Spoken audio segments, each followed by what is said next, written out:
Good evening friend, दा आं दंफैयो थेलामारानि खुंगा 13 बोसोरारि जथुमा दुलाराय बाथौ गौथुम मिटिं जानो गोनां जायगायाव दंफैयो आं दा बेयाव खामानि मावनाया सोलिगासिनो स' आंजों लोगोआव फैदो लोगोफोर मा खामानि जादों बेसेबां आगबारिदों नायनि नुदोंना नैबेयो थानसालि जागोन आरो एरियाया जोबोर गुवारखा 10,000 नि मानसि जानायनि केपासिटि आरो बैथिं जितु खामानि मावथारनो बे हेलिपेड माने हेलिकप्टार जोंनि भारतनि इउनियन मिनिस्टार अमित शाह फैगोन लोगोसे जोंनि आसाम स्टेटनि चिफ मिनिस्टार हेमन्त बिश्व शर्माबो फैगोन अपेन मिटिं खालि 20आव बेखायनो माने साखाफारा खामानि खादों आरो माने जेथिंबो जेबो प्रब्लेम जायि मोजां हेलिकप्टारा फैनानै बाफैनो हाथों होननानै जामुंसालि बानायगासिनो जामुंसालिनि नैबे सा फारसेजाय नै एक्जिबिसन अलमस्ट जाबायानोसै आरो कमप्लिट बर' न'खरबो बानायदों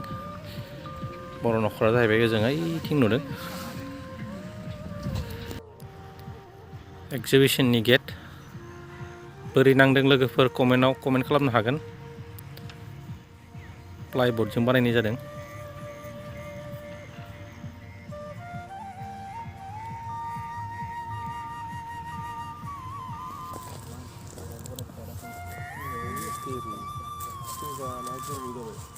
खुन्थायाथ' बिराद फिसा नुथारदों माथो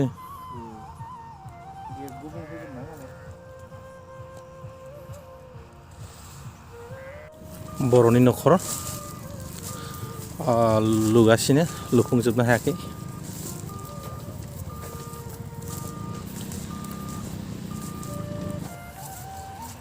नैबेयाव फुख्रि जागोन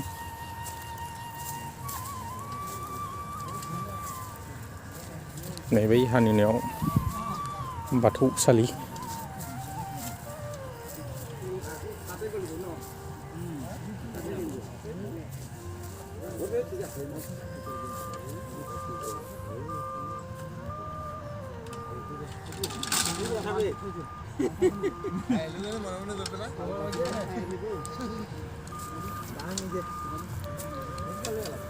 खामानि सोलिगासिनो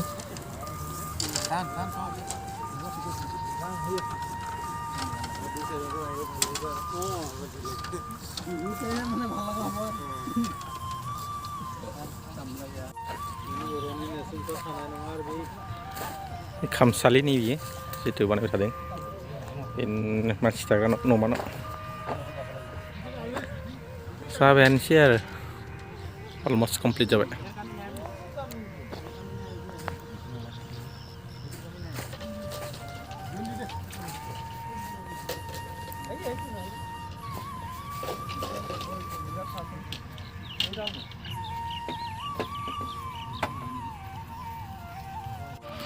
जामुंसालि नैबे जाबाय अपेन मार्केट एक्जिबिसन मार्केट अपेन मार्केट नङा एक्जिबिसन मार्केट नै बर' न'खर नैबे जाबाय अपेन मार्केट नैबै जाबाय मेन एन्ट्रि गेट आरो नैबे जाबाय जितु नुदों बाथौ थानसालि जागोन आरो नैबे जितु खुन्था खोनाय नुदों नैबे गासै नैबेहालागै पेन्डेल आरो जितु ओइ खामानि सोलिबाय थादोंना नैबे हेलिपेड बानायगासिनो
मेन थानसालिनि थाखाय हा खोगासिनो